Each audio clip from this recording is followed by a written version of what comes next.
गभर्नमेंटनि जा group of मिनिस्टार्सनि report बे रिपोर्टखौ जों रिजेक्ट खालामदों आरो मानोना बे मोनद' हारिया एसटि जायोब्ला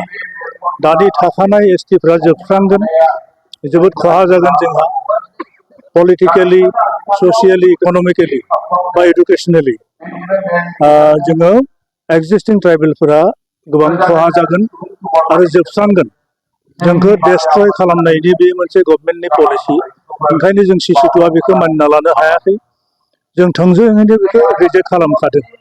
ग्रुप अफ मिनिस्टारनि जा रिकमेन्डेसन आरो बे रिकमेन्डेसनखौ नायबिजिरनो थाखाय जों कनसालटेटिभ ग्रुप मोनसे दादोंमोन बे कनसालटेटिभ ग्रुपनि चेयारपार्सना जादोंमोन सुहास चाकमा हिउमेन राइट वर्कार बिथांनि माने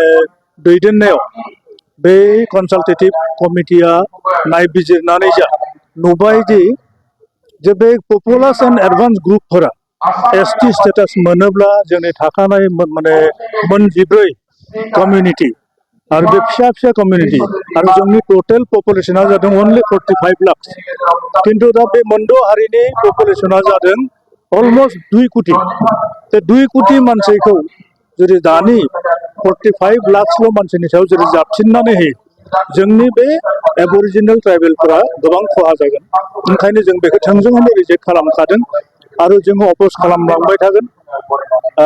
फैगौ इलेक्शननि इयुननिफ्रायनो जों मोजाङै नांलांगोन बे माने मोनद' हारिनि एसटि स्टेटास मोननायखौ जों होबथानो थाखाय जिकुनु पर्यायसिम जों खामानि मावनो रेडि थाखाबाय आरो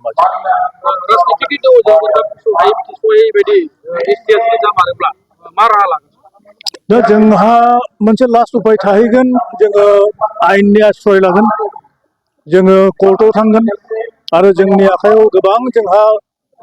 डकुमेन्ट दङ गोबां एभिडेन्स दं मानोना गपिनाथ बरदलै आरो एबि थाक्कर होननानै जितु joint committee excluded area partially excluded area कमिटियाबो बे मोनद' हारिखौ जेब्लाबो रिकमेन्ड खालामाखै आरो लकेल कमिटियाबो बे मोनद' हारिखौ एसटि जानो नांगौ होननानै बुङाखै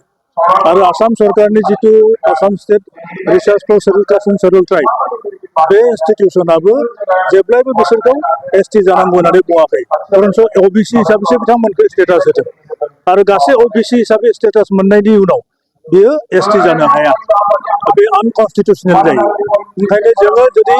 सरकारा गोब्राबैनो बिथांमोनखौ जुदि एसटिनि मर्यादा होयोब्ला जों कर्टआव थाङो जों सुप्रिम कर्टआव फाइट खालामो